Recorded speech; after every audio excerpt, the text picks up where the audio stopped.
حکمی زۆر خەوتن لە ڕۆژگاری مانگی ڕەمەزان چییە؟ ئەوانەی کە بە ڕۆژوون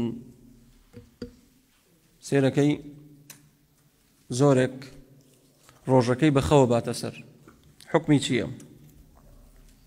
دەڵێن ئەمە دوو جۆرە. ئەگەر ئەم کەسە بخەوێت و بۆ نوێژەکانشی هەڵنەسێ تا دەمە و مەغریب نوێژە فەرزەکانی ناکە، ئەو فقط ئەتا بکەبیرەة من کەبائر الذنوب.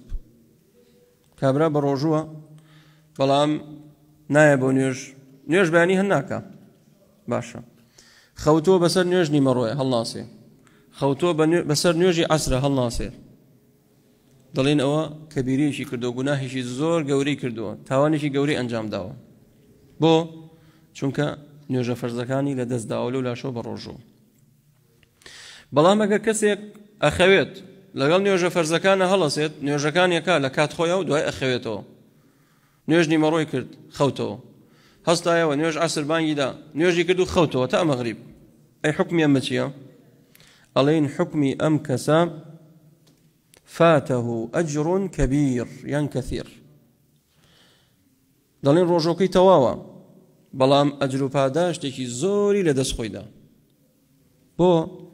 إخوة تعالى فرمي كتب عليكم الصيام كما كتب على الذين من قبلكم لعلكم تتقون. كواتر الرجوع بالتقوى تابع تقوى أوي بالرجوع بالقرآن بخينيت باشا، بالرجوع دعاء بك، بالرجوع آمادي جماعت با، بالرجوع دابنش جوراغرا فيربا علم چیه زانست چیه نوێژ چۆن نەکرێ.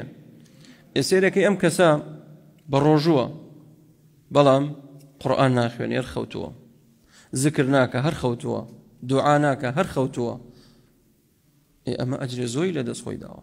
بۆیە ناکرێت تۆ ڕۆژەکەی مانگی ڕەمەزان هەمووی بەخەو بیتە سەر، و کاتە ئەجر و پاداشتێ زۆر لە دەست خۆتە دەیت.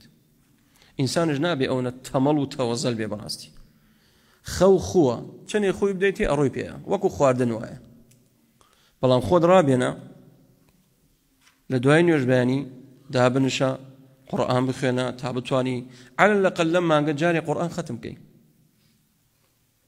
هەتاکو خۆر دەرەچێ ئەوجا ذکری بەیانیان ذکری ئێواران پابەند بە لەسەری،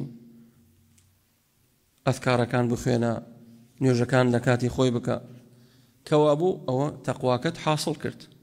ئەمە هەر بە خەوی بیتە سەرە تا دەم و مەغریب هەبسیت و نان و ئاوی لێ بخۆیت و وەڵا براوە ڕۆژوو نییە، ئەو ڕۆژوو نییە کە خوای گەورە لێمان داوا کات. والله أعلم.